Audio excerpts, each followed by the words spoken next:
What's up, guys? It's Levi from Miss May I, and you're listening to Dale and the Boys on Vulgar Display of Podcast.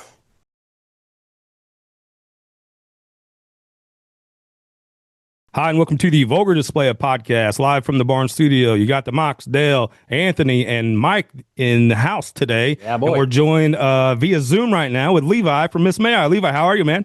Yeah, it's good, man. I'm good. Happy to be home from tour. Yeah, just got home from tour. And in fact, our boy Dale here just saw you in St. Louis at Red Flag, and he has not stopped talking about the show ever since he's been home. Dude, incredible. You guys killed it like always. Great lineup. Great set list. Got to hear the new single. Killed it. Thank you. You came out for the cameo with Blessthefall. Also killed it. That was nice to see. Also, Thanks, man. So yeah, just dude, 5 out of 5 stars. Great show. And thank you for the access and letting us come rip, man. It was a good time. Yeah, of course, dude. That was my favorite Red Flag show we've ever had. So, Dude, I talked when I was saying it's fucking packed. It was a great fucking it was crowd. great. I know. Usually shows are good there, and like, I don't know, like we haven't played Pops in a while, but that was always like my top tier St. Louis show. But like that was like my favorite now with Red Flag. It was awesome. Yeah, it was awesome. You also hooked our boy up. He was on a little bit of a date here, so he got a little bit of the rub. I know the lead singer from the band. You know how sometimes that can work and sometimes it doesn't, but apparently this time she was pretty impressed with us. So thanks for that hookup too, Yeah, man. hell yeah. So I wingman you anytime, dude. I got you. Hell yes. Good looking out. Hell of a wingman. Yeah, absolutely. So new album. So do we have a release date for the new album? We know we got man. a single. Well, it's fire. It's great, but go ahead. Thank you. The funny thing is it's like we have taken like 2 years doing this album just because our schedules are crazy, and like since it's a new lineup, we're like making sure it's perfect. So it's taken a long time. So I have like 5 more songs of vocals to do. That's why I'm going in a couple weeks to finish it. So the album's not done yet. So until it's done, we don't really have a date. But because we have a lot of singles and a lot of stuff, like we have the art and everything ready. So I think we're going to start rolling it out sort of with no end date. So it's going to be a little experiment for us, but it's been fun because I think our fans will like it. It's just like, it's a whole new, we're just not going to approach it normally of like, hey, here's pre-orders, here's 2 music videos and an album. We're like, since we've worked so hard on it, we're going to really try to like make each song special and just really work on it. So, and Pray for Silence is as light as the album gets. So I try to tell everybody like, that's the ballad of the album. So that's as light. That's a banger. It's great. Sounded great live. Yep. Thank you. Yeah, Ryan dude, I don't know what happened. He like went and joined all these other bands and came back with like 10 times talent. It's crazy. He's great. Yeah. Sounds great. We talked off air. You have a lot of ties to our area here. We're in the Farmington area, a little bit south of St. Louis, but you do recording at Cape Girardeau. Yeah. And I think even Mike knows some people that you know, or maybe is kin to, maybe.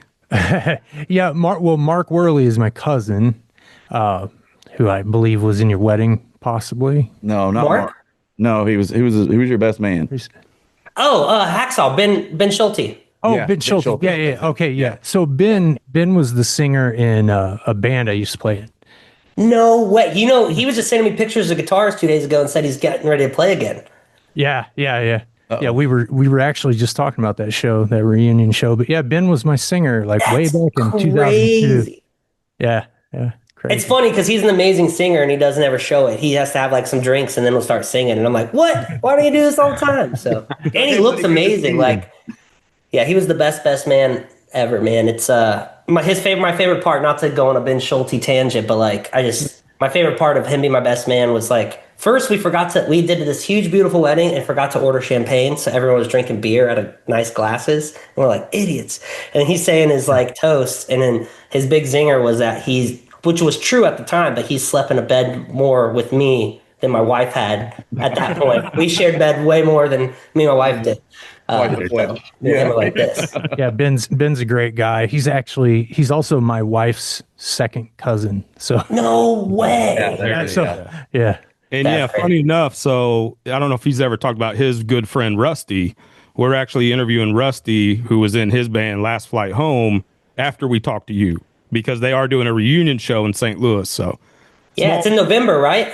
yeah. I'll plug it. There you go. I know all about it. I saw the gear. He was showing me. Yeah. Awesome. Hey, let's talk about the new single, Pray for Silence. We have it out now. Feels like a super powerful return for Miss May I. A little bit of, feels old school, but like you said, has a, modern production and some ballady type feel to it or vibe to it. How intentional was that balance between, sort of the nostalgia sound of Miss May I and evolution? Yeah, so we sort of had a curveball.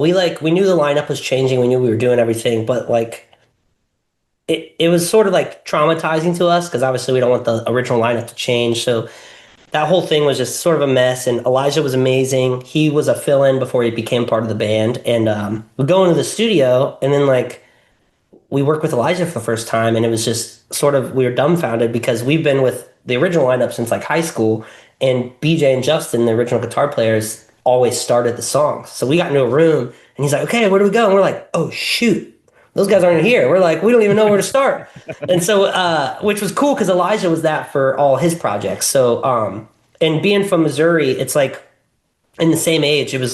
We're all cut from the same cloth, which was really cool because we had the same upbringing and same inspirations, just 500 miles over. So we were doing the same thing, just east, which was cool. And then now being a 4-piece and writing with Elijah and not having a full 5-piece, and I think people can really tell and Pray for Silence, and we lean into it more in further songs, but we sort of take rhythm out, the rhythm guitar, and we're playing with soundscapes because we're a 4-piece, but we've never got to play with those sounds. So that's why there's a lot of crazy sounds that we're screwing around with because we're down a person, but we didn't want to just have a guitar playing on a speaker somewhere. So we've been playing with a lot of sounds, and I think not only Pray for Silence, but it gets crazier further in the album of just crazy soundscapes that we're doing. And that's new for Miss Maya. So that's why I think it sort of sounds like old Miss Maya, but the new thing, if somebody's really paying attention, dissecting it, is we've never had soundscapes until now. So, which is so fun to open up a keyboard and just have 3,000 sounds to be okay, guys, let's figure out what the rhythm's going to sound like. And then I feel like I'm in flames. I'm this is my dream come true. It's been awesome. So. Yes, it finally happened. Yeah. I know it finally happened. I always will pick that tone. And they're like, "Dude, it's too close." I'm like, "No, this is the one." And they're like, that's In Flames. I was like, "Okay, I guess pick another one." Correct me if I'm wrong. Wasn't your wife merch for In Flames years ago? Manager. Yeah, she was a manager. Okay. Yeah. So yeah, I was shaking, drinking beers, "Oh, what's up? Nice to meet you guys." I'm like, "Oh God." Yeah, it was awesome. Oh, that is awesome. Yeah, What's that? I was just gonna say I'm excited for the new sound because, like you said, you guys have always had the original crew of Miss May I, and to see somebody new step in and then have all these new sounds, it's very exciting. Thank you. And then sort of the secret member that's behind the scenes that I guess only diehards or people looking at the credits will see is we've had this guy, Nick Sampson, who's sort of been with us since our second album. He was a young Padawan to Joey Sturgis, engineering on when we did Monument at Joey's house. And then he worked on all our albums since. And he does all the Polyphia. He was in I Am Abomination. He's a guitar shredder. He's up in Michigan. So he actually comes to Cape Girardeau, and he's our consistent piece instrumentally, in guitar from second album on. So it's he's sort of our judge, no, that's we wouldn't do that, or this is that, or let's do that. So he's our boundary to keep it consistent, which has been great. What's the relationship with Solid State like? I mean, it sounds like you guys are able to take your time and finish the album that you guys want to put out. What's that relationship like for Miss May I? It's unreal. I wish I started a band like this 15 years ago, because not that everyone was always cracking the whip, but we were just so busy all the time, and there's such hard deadlines all the time, which I get, but it's also who knows if that's going to be the best album, or who knows if you worked hard enough. And when we were shopping around and we had kids and we're parents, we talked to all the labels and a bunch of managers too. Our management team changed at the same time because we're just a different band. We're doing things on our own time. We're not just a poster boy metal band that they could just throw out there anymore, because we don't say yes all the time as much as we used to. And they're so totally cool with it. It's so weird to get off a call and they're just take your time, it'll be done when it's done. And I'm like, I don't understand. I'm that's crazy. And they're just turn it in when you guys are ready. And I'm oh, this is so nice. So yeah, we've always been, and and I think you guys have probably seen it a million times in band interviews, but it's always like the vocalist the last day, like, yeah, I had to finish 3 songs before the next band was coming in because that was the last day of the studio. And like, we've always done albums like that. And this is just like, I could do better. I'll go back in a month and do different lyrics and try it. And like, it's just trying to make it perfect because we know we want to sit on this one and really make it like, I think it's a pivot point for our career. I think when it comes out, I think you guys, it's going to be different. I think it's going to be really awesome. Do you guys, when recording, are you always all in the studio together, or do you sometimes someone lays something down, sends it in, lays something down, and like then make a collab that way? Or are you guys always in studio? So that's why Miss May has a pain in the ass. We have to be in the studio, and that's why it's always so expensive and like so hard because it has to line up everyone's schedule. And that's why I think we've lost some teams and labels in the past, just because like we're not divas, but it's just like to us, we grew up in a room playing together, and like it just sounds fake when we're not in a room together because it's just like a bunch of pieces. Like we'll have riff banks and like send ideas, like 15-second, 30-second ideas, and then like, but then we spend like, for instance, this 2 weeks of vocals, like Ryan and Jared, like bass and drums are going to be there. They don't even do vocals, but they're going to be in there in the room with me the whole 2 weeks, and we're all going to just finish these last 5 songs and like be like, no, I don't like that. I would do that. What if we do this? I'm like, okay, cool. So like we're all hands on all the way through. So except drums, I would say everyone pieces out because Jared doesn't want any. We don't know what the hell. He's beyond us. We're like, you just do your thing and we peace out. So he finishes drums last. You guys have been doing this so long. You started when you were so young. Do you feel like veterans at this point? Oh my gosh, yeah. It's weird to feel that way because I still feel young because we started so young. But yeah, it's weird because we're straight up. There was a kid crowd surfing in Salt Lake, little. He was decked out Miss May stuff, and I called him out. And I was like, because he was crowd surfing at the end of the song, so he had like that embarrassing like, let me get to the front, and he was still going. And he got there, and I was like, how old are you? And he's like 11, and I was like, dude, we've been playing longer than you've been alive, like just crazy. Like so, and the cool thing is, young people are still coming.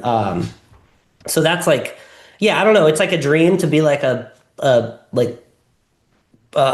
Not like, I don't know, like legacy band, and that's like sort of where we're falling into. Like even when we show up at festivals, we're like with the other legacy metal acts, like, and that just feels weird because that was like a dream when we were kids. I'm like, I can't wait to play that slot. And now like the band's opening are like, my first album, I learned guitar on this. And I'm like, you're opening this tour, that's crazy. Like, and they're like 21, 22, and I'm like, you don't even know, dude, like this is so cush. Like they have like Wi-Fi and hotspots and all that. I'm like, dude, it was way harder.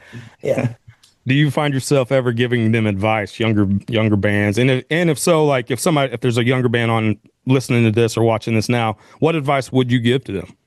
Yeah, it's actually funny because I'm like always nervous to give advice, and when we start to say it, you can like see their ears perk up. They're like, please give me like a nugget. I think so. Like a lot of the advice I give is like just it's a lot of to singers, because that was like all the advice I always got was from other singers I like looked up to. And I'm not saying it feels weird saying that to like not being that guy, but they're if we're later on the bill, they're like listening, and I always just give them like, it's just a big confident boost. Like Jake Lurr said this thing to me once from August Burns Red that was just so cool. Because you can like, the first 2 slots of a tour is always nerve-wracking. So you can tell those bands are just stressed out.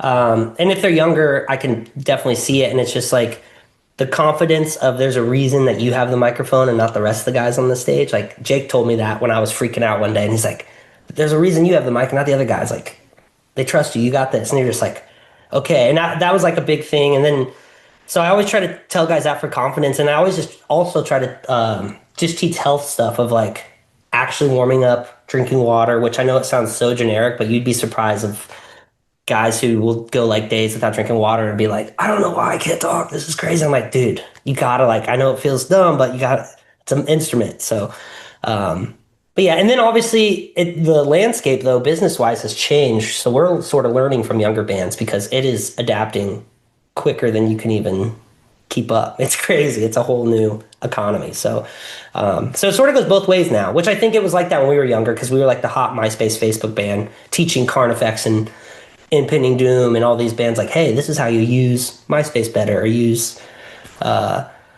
Facebook better, because and now the TikTok bands, I'm like, what the hell does button even do? What do I even do with this? And they're like, oh, this is what you do. So it helps. You brought up the your voice as an instrument thing. What is your routine like before live shows or even before you go into the studio to try to make sure that you're warmed up, you're giving it your best performance? Yeah, so it's gotten longer and longer now because I just I'm actually like seeing results. So I'm like adding more and more to my regimen. So like I almost warm up for like an hour and a half before. But it's not just warming up. It's like so what I do is our first tour back. I'll tell you when these things sort of came in too. It was probably post pandemic when I really started taking stuff hardcore because that 2 years off and jumping back into it wrecked me. I just fell into pieces. And so I do. I guess now four things. So I do four things. So I start with a nebulizer, which I always use the steamer, and then I started using a nebulizer for my vocal coach, which and I just do a little saline pack, do a whole dose, and it's just it's the tiniest molecule that you can get of condensation, and you just inhale it, and it gets further than steam does in your lungs, and just like sort of like a cheat sheet if you did forget to drink water, or like it just lubes you up like further than your water will go. And then I do this new Dr. Vox bubbler, which three of the bands, Dark Divine, Colorblind, and us used it on the last tour. So those are becoming more popular. It's sort of like that routine where people used to use a straw and like hum into it, but it's like a more advanced version with water. And it's long story short, it's like a 15-minute warm up to where you set the level. There's like 10 levels, and you find which one resonates and like gives you the most bass in your lungs. And you do your warm up in there, and it's pretty much pushing the equal pressure back into your lungs. So you're like, instead of getting fatigued and exhausted in the third song, you sort of stretch out before you even go up there with your lungs. So you're like, you're not out of breath. And that thing is, I have never done highs like I do now. That thing alone has changed my career. That Dr. Vox is awesome.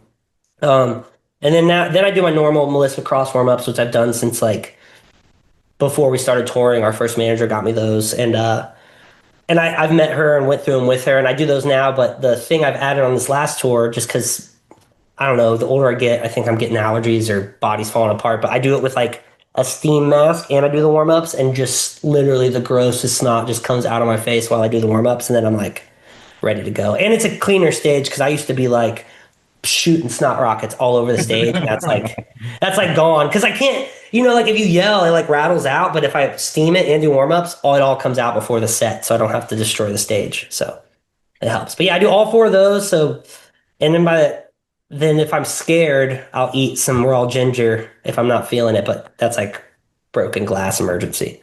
So, and then so much water. Sorry, that's the last thing. So much water that it's like gross. I drink like probably 14 bottles. I make myself sick, and I just drink water before a set, like right when I wake up, just because it really does help. And I don't ever have time to go back and drink water while we're playing because like nobody else in my band wants to talk, and the songs are so fast. So I'm like 45 minutes boot camp, like not getting water, so I got to prepare. So, well, I know you talk about that being sort of a generic answer, but I mean, the guys in Foghat said that that's what they do, and the guys in death metal, Sangasugabog, they say the same thing. So it's like there's something there, and obviously it's water. Right. Water's helpful for you for a lot of different ways. But what I learned pretty constant. That seems pretty constant throughout professional musicians. It is, and what I learned from my vocal coach, it's crazy because when you drink water, screaming or singing, you're like thinking you're getting relieved, and like what I learned from my vocal coach is like. You feel that, but it's not even touching your vocal cords. Your vocal cords are in a different part of your throat. So when you're drinking water, it is relieving you, but it needs to get in your bloodstream to actually soak up. So that's why you have to pregame. And it's like, she told me like 4 hours before. So it's like, that's why I try to tell the guys, they're like starting to drink their water. People be drinking booze all day and drinking water like during changeover and think they're ready for a show. And it's just like, that's not even going to make it through your system until the show's over. Flip it around there, buddy. Yeah. Exactly. Well, that's what, not naming names, but the last couple of tours we've been seeing some young bands keep going down that slippery slope. And I'm like, you got to watch out, dude. You're going to screw up a show. You're going to learn your lesson, but I'm trying to help you here. We were just after hearing all that, reminded me we was having the conversation the other day because we was talking like you guys, Kubla Khan, and like even Devin from the Bog, how you like care so much and put so much effort into like your health. The days of like beer chugging up all night, the Panteras, and just raging nonstop, and just shows and traveling and touring. Like you put so much care into it, and that's why your shows are just always like top tier. Thank you. Yeah, it's like I think you could tell the I feel like everyone has that phase, but when you want to take it to the next level, you sort of have to like suit Longevity. up for it. Yeah. And you see the shows, like, and you know that's what the other bands are doing. I remember when we toured with Killswitch and Trivium, that was the first time we heard 3-part harmonies live and not backtrack. And then Matt was like, yeah, I don't eat spicy foods. And I was like, okay, I'm not eating spicy food. Like, I'm like, whatever Matt said, I'm like, I'm doing whatever you do. I'm like, that's awesome. So, You're good. I'm following you. yeah, exactly. Love it. That's awesome, man. Levi with Miss May I on the Vulgar Display of Podcast, and we have Dale Stotler here as well. Yeah. Thank you, Levi. I appreciate your time, man. For real. We talk about your longevity and your career. Is that something that you're proud of? Yeah, I would have. It's funny. I had this like thing in my notes as a kid, like, I'm gonna quit doing the band when I'm 25, and like, just that was plenty of time. I'm gonna do other stuff, and now I'm like gonna be 35 next year, and I'm like, I just think back, I'm like, man, a decade ago I said I was gonna stop doing this. I'm like, damn, this is crazy. So, but it just gets cooler and bigger and better, and yeah, I'm really thankful. I just can't believe, yeah, that people are still jamming. Like, especially seeing the streaming numbers. Like, if we're off tour doing an album or a pandemic, you think everyone forgets, and then you just see like the views and streams and new fans come in, and it just like it melts my brain because it's just now it's like it's its own thing. It's like beyond what we have created. It's like sort of like ours, and the fans are like that's what Miss May I is. So I love how you're like, yep, I'm going to be done. But new album coming out. We're writing right now. I know it's a bad habit. I love it. Yep. It just like happens naturally. Yeah, and it's you know what? It's like, and I think it goes with all the guys. Like, it's the most we feel at home is being in this band. It's like it's our chosen family. Like we're closer. We're all closer than we are with our families. It's that's why when we go out, it's sort of like a family reunion. It doesn't feel like work. It's just the best time ever. So, and that's what it's sort of turned into in our back nine of life is like we bring the kids out. We go do stuff. Like we're about to do a European tour, and we're like, okay, first week in Germany, all the kids are coming. We're gonna do this, and like just a way different experience. But it's like it makes you want to just see where you could like continue it and see what's gonna happen. So, and it's great for the bands or fans because we got signed so young that our fans are sort of the same age. And it's cool because they're all becoming parents too. And they all, when we did the Apology for the Week thing, it was crazy to really see how similar in age we were because we got signed in high school. So when we were touring, high school kids weren't allowed to go to these venues and see us. So when we did the anniversary, they're like, man, when I was 16, I wasn't even allowed to. Now I'm 30. I'm going to come see you guys. And I'm like, yeah, this is awesome. So. Yeah, I will say the last two times I saw you, when we saw you in Chicago for the Apologies tour, your wife and girls showed up, and then in St. Louis, you said they popped in like a little surprise. You guys like went to the Wheel in Union Station downtown. That was cool to see. Dude, that place was awesome. Yeah, cool. I love St. Louis, but I didn't even know that area existed. That made me fall in love with it. Yeah, very cool. Have there been any bands that you've played shows with that you've been just totally starstruck? Like, can you remember any shows that you've just been like, holy shit, what is happening? Yeah, I think the biggest starstruck, and we befriended them, was Avenged Sevenfold because they're just like bigger than life, you know? They're like action figures. Like, and like it's crazy. Like, there's two funny stories. Like, yeah, they starstruck us. Like, we would, it was on the Mayhem tour, and there was like one memory I have of like we're all in boxers on the bus. Like show's over, nights, all the stages are packed up. We're like in boxers, eating cereal, watching TV. We're so crazy. Like that's our hangout. And somebody runs on the bus like Sinister Gate's coming here right now, and we like run and get dressed, and we're like, oh shit, and they're like try to act cool. We all had like popped open beers, and we're just like putting something cool on the TV. We're like, oh, what's up, man? What's going on? He like walks in with a wine glass, and we're like, holy shit, he's on our bus right now, and he's like just hanging out, saying hi to all the bands, and like it was just so funny because it took us like 3 minutes. Like we just heard people yelling that he was coming by the buses. Everyone's like, clean up, Sinister Gate's coming. We gotta act cool. Turn backwards. Yeah, he's like, why are you guys out of breath? Exactly, yeah. Is cops on? No, I know cops ain't on till yeah, it was totally like that. Why are you guys sweating? Yeah. Exactly. Keep it open. You're just holding a full beer. Like, You got it upside down. Yeah, dude, it was so embarrassing. And like I think he knew too, which like also made it awesome. And then the same thing with that, I went and saw them. I watched them every night, and they were like playing the Shed, and we were on the outside stages. And I was just watching them like a usual night, and then I got I got stuck at the shed because it started like torrentially downpouring and I couldn't walk back to our bus. So I was just waiting for the rain to clear. And then I swear to God, like I get a tap on the shoulder and it's M Shadows. And he's like, hey man, just come hang out till the rain stops. And I was like, what the I'm like, this is fucking crazy. And then like they all have like code names rooms. So I like figured out what all the code names were. I'm like, that's what this word means. That's it. And I'm like, that's Matt's room. It's all secretive. And like you have to have super passes to even like there's like a tour pass and then there's their pass. Like you can't even get past the security. And he like walks me through and he has this huge road case with like a TV, all these video games. And he's like, you like Bloody Marys? I'm like, I love Bloody Marys. And we're like, just drinking Bloody Marys. And he's telling me the wildest tour stories. And he's just talking about video games. And I just hung out for like 45 minutes. And he was like, see you tomorrow. And that was like, we would just like say, hey, after that. But it was just like, that moment is like cherished. And then like the whole time, I probably was just dripping sweat looking at her. I probably looked ridiculous, but I was freaking out. And that's probably the most starstruck I've been was Avenged Sevenfold. That was like your almost famous moment, like when they're all in the motel partying. Yeah, exactly. Yeah. I'm like, this is happening. Code names for the room. Yeah. Yeah. Great. That's what they all have these weird names, and you would see it on tour, and you're like, I didn't know that it meant like divisions of their stuff. And then it was just so cool. And it probably even goes further. Yeah, don't give the secrets away. Yeah. I know. That's why I was like, crazy things he told me. It was, you got to be there. It was wild. Yeah. Levi from Miss Mayor on the Vulgar Display of Podcast. Man, you mean so much to us and to Dale specifically, and your band does as well. You've always been so nice and gracious to us. So thank you for your time tonight and everything that you've done for us. Yeah, man, of course. Thank you for having me, man. Have me anytime. Hell yes. Thank you so much for your time. Appreciate it. Enjoy your time off with the girls and stay metal. Appreciate it, man. Stay metal. And look out for the new album, guys. It's coming. Fuck yeah. Oh, yeah.